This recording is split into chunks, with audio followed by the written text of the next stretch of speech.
Hello, everyone. Lindsay Price here, Vice President of Theatrefolk. Thank you for joining us this evening, where we are talking about performance options, particularly as they pertain to Theatrefolk plays. Now, we know that, this is a unique time we are dealing with. Let's say that. It's a unique time we're dealing with right now.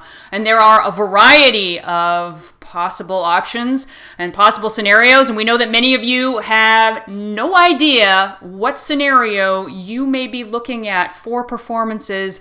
Maybe you don't know, your school doesn't know, your district doesn't know. And the first place that I want to do is I wanted to start by saying that our current license covers all options and a variety of options. And this is new, so I want to show you this, is that all you need to do is if you go to our Theatrefolk page, which is theatrefolk.com, you've got that nice big yellow banner, new live streaming and virtual production information. These are the kind of information that you are going to want to know for this year, and particularly what our definitions are. Like, what does it mean for a live stream? What does it mean for a traditional production? So we have our three options, which is the live stage performance, which is a traditional theater performance like you used to do. And then we have the virtual performance, and that's a performance where actors are in their own boxes, and it is put out on a platform like Zoom. And then we have the live stream performance. And the live stream performance is a traditional performance that is live streamed to the internet. The actors are performing, and instead of watching the show live in the theater, the audience watches virtually. So the thing about live streaming, and that's what we're talking about today, is that live streaming performances, they must be conducted through our authorized streaming partner, BookTix. So let us now talk to someone from BookTix who is going to give us all the ins and outs. We have Jason Goldstein. Hey, Jason. Hey, Lindsay, how are you? Yes, I'm excellent. We're all excellent. We can't wait to hear this all explained. What does this mean? You're an authorized streaming partner. What does that mean? What does that mean for our folks, our Theatrefolk folks, who are going to put on some plays? Great. I'll teach you everything there is to know about streaming because that's the new world we're all in. So first off, I'm Jason Goldstein. I'm the co-founder and co-owner of BookTix. And for the last couple of years, or almost a decade, we've been doing ticketing. And many of you are clients of ours, and you know how our ticketing works. And we could talk a little bit about ticketing. But over the last few months, we decided to move into the streaming world because many of our clients were putting on shows and had to cancel them, and it broke our hearts. And we said, we got to step up and help them. And we learned everything there was to learn about streaming, figuring it out, so we could help you put on your shows. So first off, we're honored to be connected to Theatrefolk. Theatrefolk and BookTix are aligned because I think our core values are the same, and that is to help drama teachers make shows happen and make their lives easier. And so we developed the streaming platform. So I'd like to take a few minutes to kind of explain the world of streaming, how streaming works in the BookTix context, and how we can help you make shows happen. So obviously, we wish you could do a live production, but there's going to be situations where you can't. And so there's sort of two worlds to be in. One would be being able to get enough people together. Maybe you can't get an audience there, but you can get some students together in a classroom or in a theater, and you could film that show. You can put a camera on it, and you can transfer that over the internet so that people could watch that show. And instead of sitting in their theater, they're sitting in their living room watching, or at their computer, or watching on their mobile device.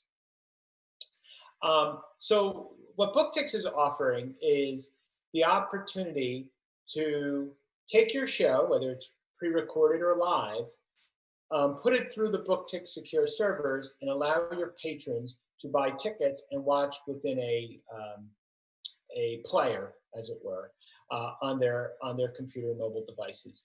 So let's talk about kind of that whole process: how you capture a show, how you sell tickets to that show, and all of the logistics. I'm getting the question a lot from people, and our whole team is, of this is scary. I already wear 15 other hats. I'm, handling the costumes, and I'm directing it, and I'm designing the sets, and how am I going to also be shooting and editing and figuring out all of this video? And truthfully, it's not as complicated as you think. I mean, right now we're on a live stream. We're doing a live stream now. There's a camera on us, and it's playing over Facebook Live.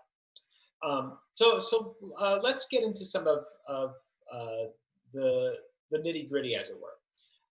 So let me talk about ticketing and the patron experience, I think, first, because I think that'll help create a framework that'll help before we get into how you bring that content, which can seem a little more cumbersome.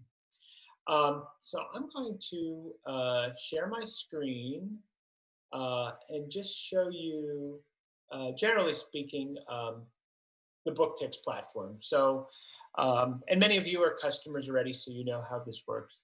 But the way BookTix works, our goal initially was to build an online platform that didn't cost the organization anything and was really robust and feature heavy. And so customers come on, they see different shows they want to buy. It's your themed website. There's no cost to build any of this, but customers come in, they click to buy a ticket, and this time, instead of buying a in-person ticket, they could buy a stream ticket. Or in some cases like this one here, you could actually have both. Maybe your school is going to let you have 20 people in the audience, but you want to sell 50 tickets at home for streaming, and that would be something you could do. But let's just say you were buying a live stream ticket. A customer would buy a stream, select their seat, select their number, add their ticket to the cart. And when check out, they would get an email that basically looks like this. And it would say, click here to open your Stream Pass. And when they click on their Stream Pass, that would take them to BookTix Live. So traditionally, folks would get a PDF ticket, and then they show up at the show. We'll give you a scanner for free, and you zap the ticket, and they come into the show, and it's just great. And the customer pays the fees, so it doesn't cost the organization anything. In this case, the customer's going through that same process, but instead of getting a ticket, they're getting a pass. And the pass has all this gobbledygook here. It fills out, and they click Join Now. And when they click the link and it takes them here, I don't have a Stream Pass open, but there's just a big video player that replaces this, and they click play, and they're watching that live stream. If they get there early, they're in what we call the virtual lobby, and there's some data and text there, and they can read the playbill and make donations to your organization and what have you while they're waiting for the show to start, and the show comes on. Each of these links are unique one-time use links. So if, let's say, you're watching it, and you say, wow, this show is great, I'm going to send it to my brother. So you forward that link to your brother, and they go onto the site, you get kicked off the site. So this way, every person who's watching, or a group of people watching around a link, they're watching one stream, and that stream can't be distributed. We also have other technology, so they can't download the videos or share the video, and because of that, that's why we were able to, Theatrefolk was able to get authors on board to allow streaming to happen. So from a patron perspective, it's very easy. They go on to our site, they click, they buy their ticket, they click the link, they come here, they watch the show, and it's that simple. What was I going to say?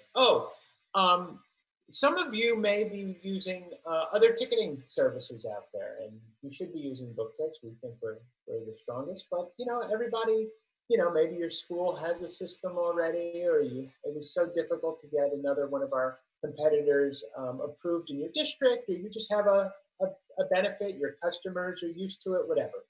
So if you're using another ticketing platform, you can still use the BookTix Live. That's why we built them as separate platforms. So you could sell your tickets with another format or another way, and then you would get us a list, and we'll show you how this works. But you'd get us a list of names and emails, and basically the system would distribute the passes on its own. So that's one of the benefits, actually, to BookTix. I've been seeing a lot of folks say, well, I want to use BookTix Live, but we're stuck with another ticketing system. You can still use BookTix Live on its own. All right, let me come into here and go over to the dashboard and talk a little bit about how you stream from your end. Actually, let me come back, and I'll just kind of talk through it first. All right, so that's the patron side. Easy peasy. They're buying their tickets. You know what show you're doing, you put it up, and you're good to go. One of the benefits of being a BookTix customer, too, is that if you had a switch midstream, right? So let's say your school says, we're opening, you can have live theater, your cases of the pandemic are low, and you go forth, and then a week before the show, this isn't going to work. They've changed everything. We need to switch to a streamed production. Our system, we can convert all of those tickets, and now you can just send out passes versus live ticketing. So that's something you can do. All right, so how do you get a stream to happen? Well, you need a device. Obviously, you need something to capture the stream. You can use a variety of things. Obviously, you want to get a video camera if you can. And many of your schools, let me backtrack one second. BookTix is a very strong, professional grade platform. But my years of experience as a theater producer and working on all of this,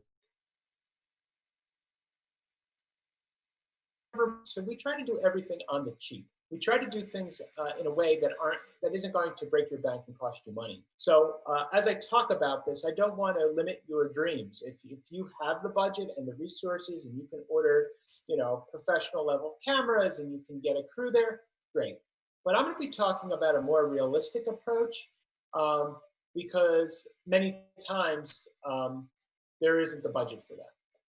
So there's two ways to do this. One is if you can get a camera somehow, maybe the school has one, you'll need some devices to hook that camera up to your computer to stream. So that's one way of capturing.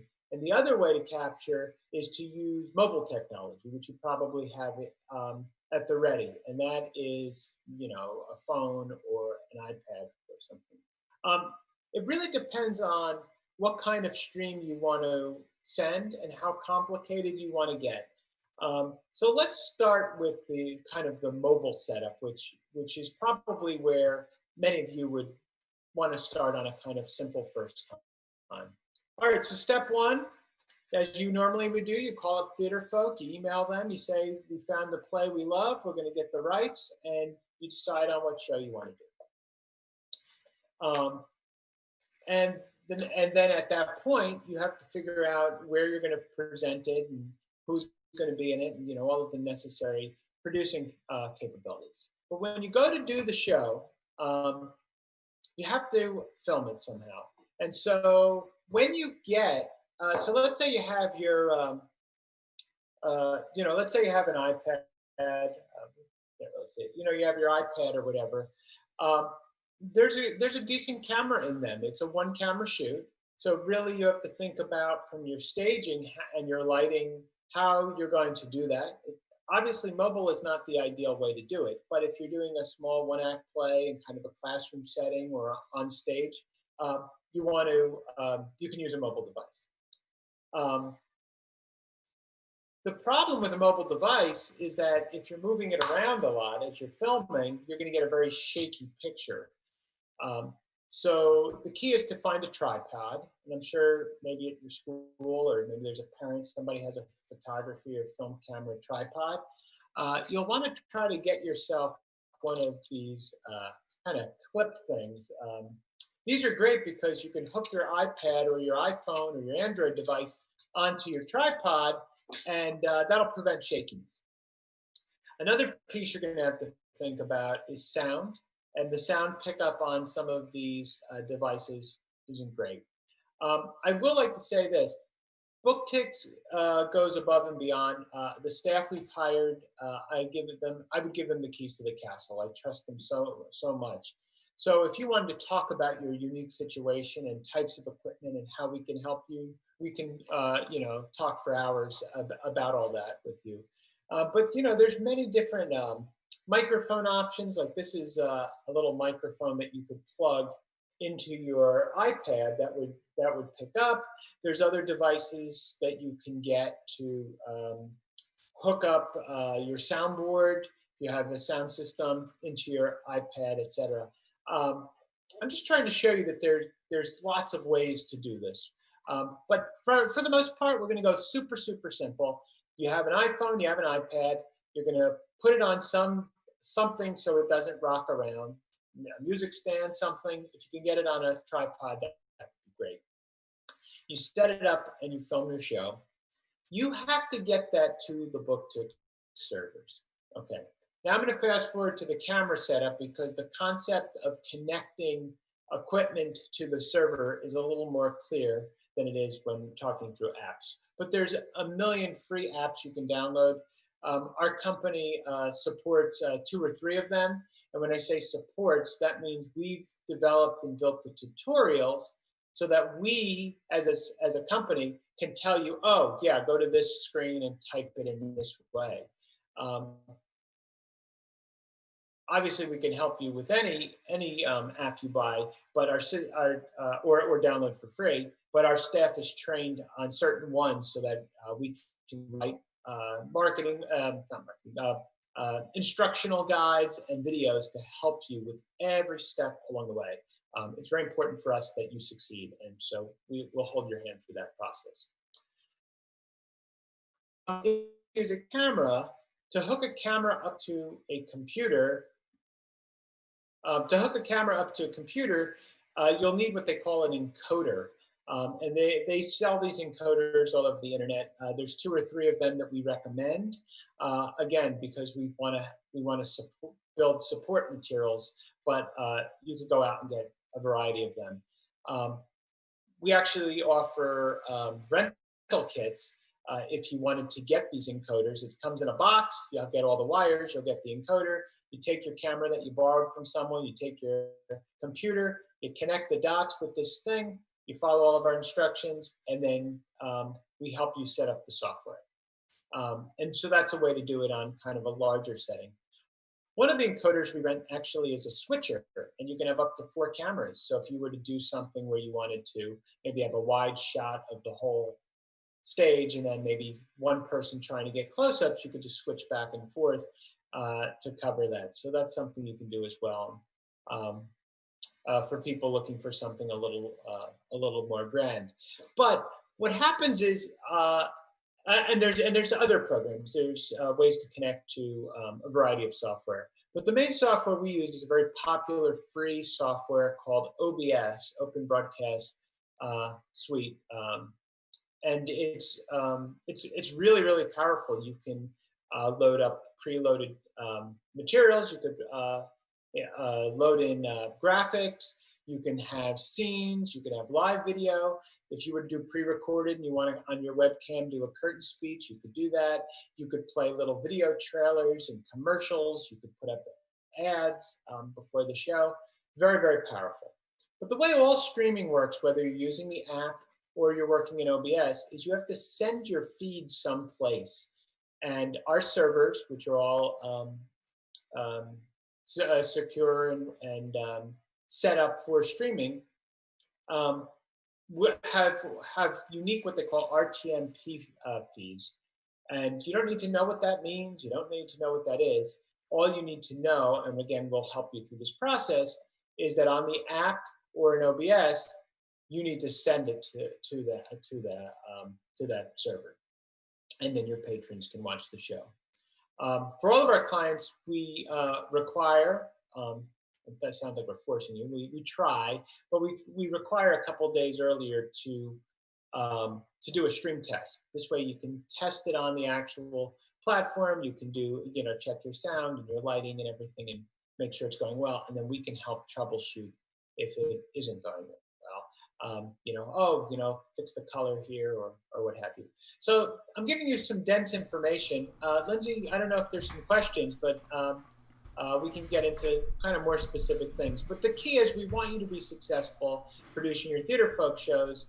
And our job is to help get the link out to all of your patrons through ticketing and help you set up and configure the hardware, make it a breeze, make it easy, and try to do this as simply as possible. Well, I think that's the thing that we want to emphasize here. And Jason has been saying over and over again, our team is here to help. Our team is here to help. Our team is here to help.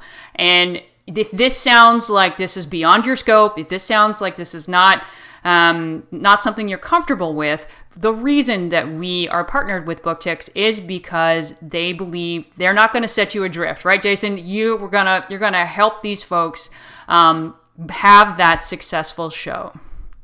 Absolutely. I can tell you an example from our ticketing side.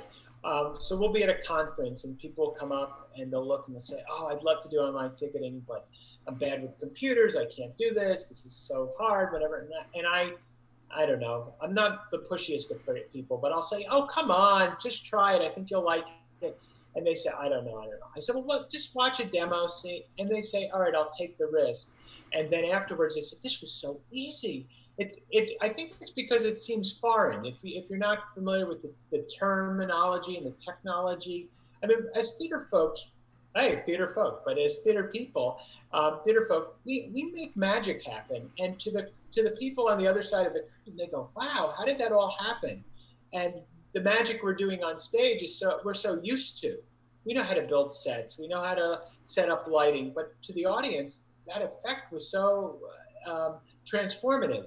And I think it's just because we're comfortable. And so, we've spent we could have released BookTix live a month or two ago, but we wanted to get all of the instructional material and supporting documentation done so that our clients could feel very supported. And so, it seems complicated, but it's really quite easy. And our staff will do whatever it takes to make you, feel comfortable. And in this scenario, what you're looking at really is you're looking at a sort of a virtual version of a real live show. If you show up at 7:30 and the show started at 7, you've missed half hour of the show. If someone can't make it that night, the show is over and it's done. It's like a live show. And so instead of getting a ticket, they're getting a pass. It's just, as Jason just said, it's just an exchange in terminology. And it's something that is just, that is all it is. It's just getting used to. Okay, so let's have some questions. So the first question is, how far in advance of a show can we sell? There are people who sell season tickets in May for the shows that don't even start until October. You can set up whenever you'd like. One of my kind of, expertise area is theatrical marketing. And I'd be happy to talk for hours about that and how you build and engage audiences and what have you. But the key is you want your audience to buy. And if you do it too far in advance, they may not sense the urgency. So you got to find that right sweet spot. And following up on that, can we sell right up to the date and time of the performance? You can. The way the system works, you could sell in the middle of the show if you really wanted to. We encourage you to turn that off, but you could certainly set your limits of when you want to turn stuff on and off for styles. And so another question's come up. So the way that this is set up, is that that's not right, Jason, is that the fee comes from, it's added on to the ticket price. So the school is not paying anything extra for this to be in place. So if you're selling a $12 ticket, what was it? It's $1 extra on? Yeah, something? So I'll explain how we make money and how BookTicks works, etc. So from our ticketing side, our customers, so this is just our normal ticketing, not the live piece. There's no cost to the organization. There's no sign-up fees. There's no subscription cost. There's no long-term contracts, nothing. You don't sell any tickets. We don't make any money. We make our money based on tickets. Tickets between $10 and $20, we charge your customer a $1.50 service fee. So if your ticket was $12, mom comes to the show, she pays $13.50. 12 plus $1.50 equals $13.50. You get the full 12. We take the $1.50, and then we pay all the credit card expenses, and whatever's left is how we make our money. If your tickets are under 10, we lower that fee. So obviously, so like on like a $6 ticket, it would be a $1.25 fee, and if it's a $3 ticket, I think it's 75 cents. And if you're doing a more expensive ticket, the fees go up over. If you're doing a $75 ticket for some gala or something, obviously it'd be higher. In the streaming world. Before I get to the streaming, you could hide that fee in. So if you did, I'd say 60% of our clients want us to be the bad guy, and people are happy to pay a fee to not have to rush their dinner and get there early and, be able to come to the show. For the streaming world, what we're doing is instead of charging, let me backtrack again. I keep interrupting myself. That's only for credit card tickets. If you're selling cash tickets, there's no $1.50 fee. The way cash tickets work in the ticketing world is we charge you a quarter for every cash ticket, comps a nickel. But part of that is we give you for free a thermal ticket printer with professional grade ticket stock. I can show you what the printer looks like for a second, and then I'll get into the streaming. So we give you a little printer that looks like this, and when someone comes to the door, it just prints out in a second a thermal Broadway style ticket, which looks like that, and then you can scan that at the door. So we give you that for free, and when you run out of stock, we send you more at our expense, and that's what those quarters basically cover. Comps are a nickel. But in the streaming world, on that, let's say your ticket was $12 and the $1.50 fee, the customer pays an extra $1, which we call a technology fee. And we don't make any money on that $1. That's basically paying the bandwidth to run the stream. So the customer plus a technology fee of $1. Obviously on a cheaper ticket than the ticket fees lower, but the technology fee is still there. If you wanted to eat those fees, you could. For folks that are not using BookTix for ticketing, instead we charge $2 per ticket because we're not making anything on the $1, and we wanted to make something and hopefully encourage you to use BookTix so you don't have to have that. So I think I answered that question. And how does BookTix get the money to the customer? The Thursday following the close of your show, you get an e-payment or a check for all of your money.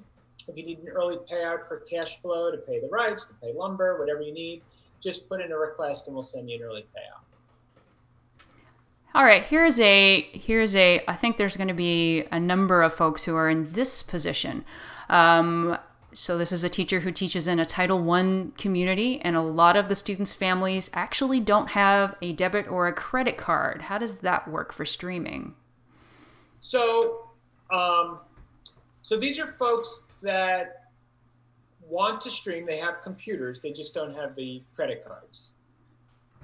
That's correct. My guess is do it through the point of sale. So there's a fully integrated point of sale. I didn't show you on the ticketing side, but you can log in and you can, build season tickets and departments and promo codes and coupon codes and take donations. And it's a very, very powerful, robust system. But there's a point of sale, which is for night of the show when someone comes up, wants to buy a ticket in person. But you could sell and send tickets that way. So you could have a day where people come to the school and you sit at the library or in the cafeteria and sell tickets for cash, and email them their stream pass when they buy their ticket. So they hand you $5, you go thank you, and you send them their ticket. And because there's no credit card, instead they don't pay $1.50 for that. unless you wanted to make your price higher or whatever to cover the dollar. But the dollar would be deducted from your fee, obviously, when we send you your check, not your fees, your check. But they would give you cash and you just send them a stream pass. So it would be like selling a cash ticket, or they can mail you a check or whatever you want to do. We have lots of Title I schools that do this. Awesome, thank you. That was a great answer. Have you had any? Have you been talking with anyone where their question is about? It's not about the picture quality, but they don't have access to mics. And have you talked to anyone in terms of solving that issue? Luckily, so we had one instance where there was some, it was an early test we did, and there were some mic issues, and so we learned a lot. I think the key is to try to address this early. You were talking about the timeline. It's brainstorming together and trying to figure out what can be done. I mean, I hate to say this, but the quality of the stream is based on the quality of the input. And if you have a bad camera and you have bad sound or bad audio coming in, you're not going to get a quality stream.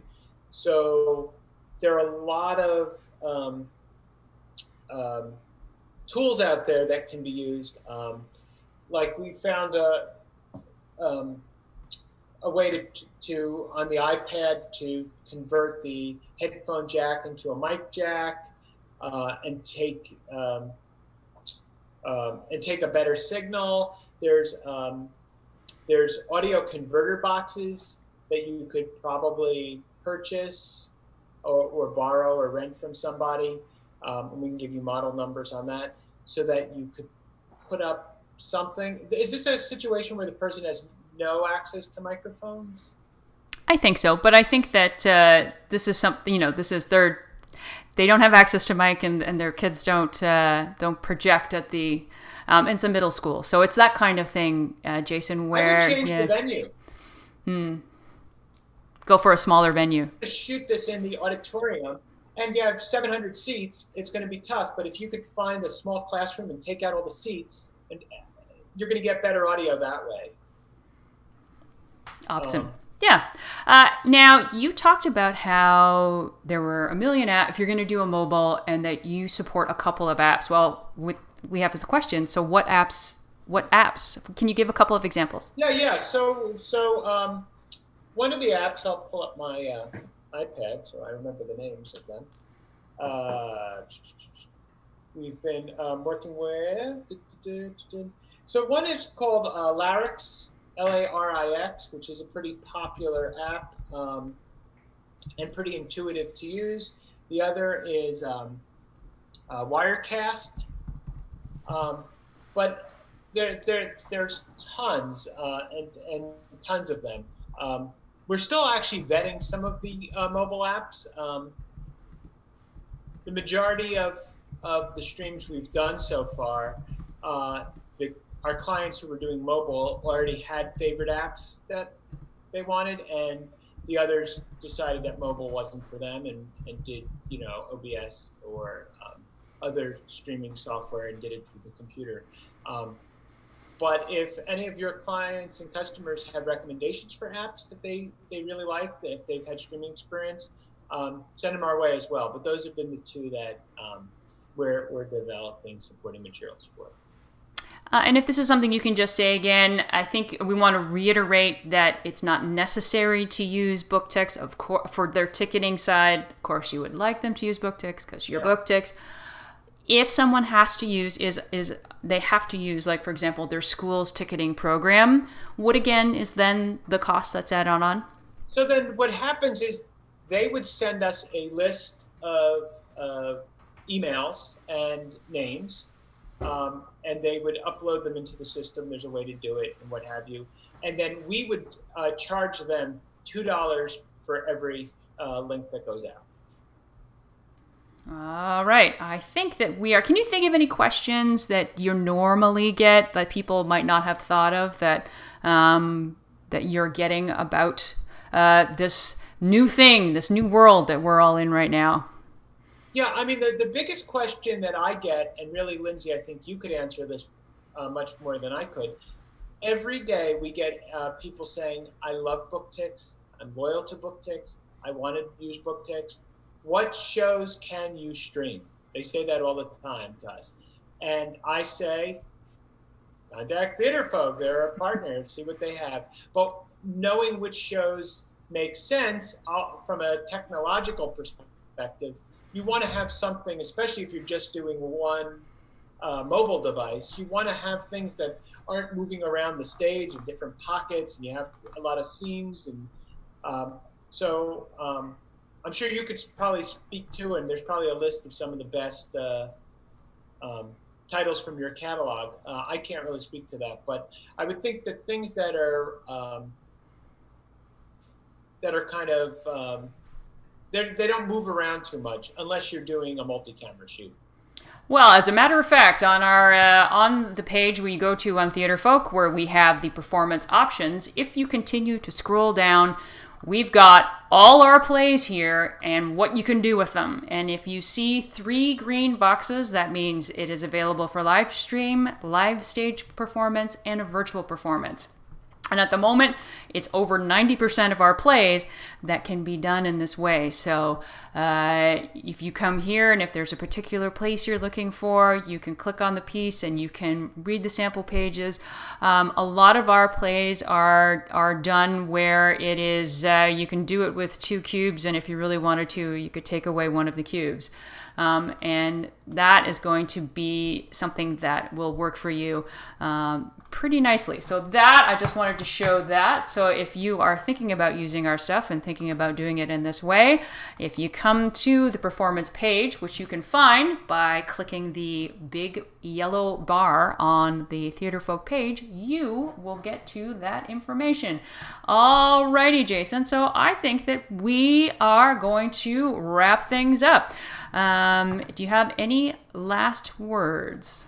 Yes, I would say that the whole goal of what we're trying to do is make the show on. We want some sort of theater to happen. Obviously, we'd love to go back to the normal world, but until we're there, it's we want to help you put something together, and it doesn't seem that difficult. You know, if you can call Lindsay and say, "Hey, I want to do this play," and get 10 or 15 students together in a classroom, and grab a tablet and put it on a music stand or a tripod, hit record, the kids put on the show, people go home, people at home click the link and they're watching at 7 o'clock. They're sitting in front of their computers watching this 1-act play. You've just produced a show when maybe you couldn't have. And think of the cost, other than getting the kids together and the rights. You had an iPad. The customers pay an extra $1 or $2 so that this can happen, and you've had success. And it wasn't that much of a financial burden to allow plays to happen. So that's our goal. That's our goal, is to help that happen. Absolutely. That is our goal as well, is to have theater happen and to try and offer a number of ways in this new world we're in that plays can happen. So thank you very much. Thank you, Jason, for joining us this evening. I had one last thing I forgot to do. I didn't pitch our website. So you should go to BookTix.com or BookTix.com/live to learn about live. Email us at info@BookTix.com. We can set up a demo or a phone call or a video chat, whatever you want. We can get into more detail as well. Absolutely. That's wonderful. And yes, and again, all that information can also be found on Theatrefolk.com. And if you have questions, get in touch with us and we'll make sure that we do our best to answer them. All right, guys. Thank you very much for joining us. And everybody have a great night.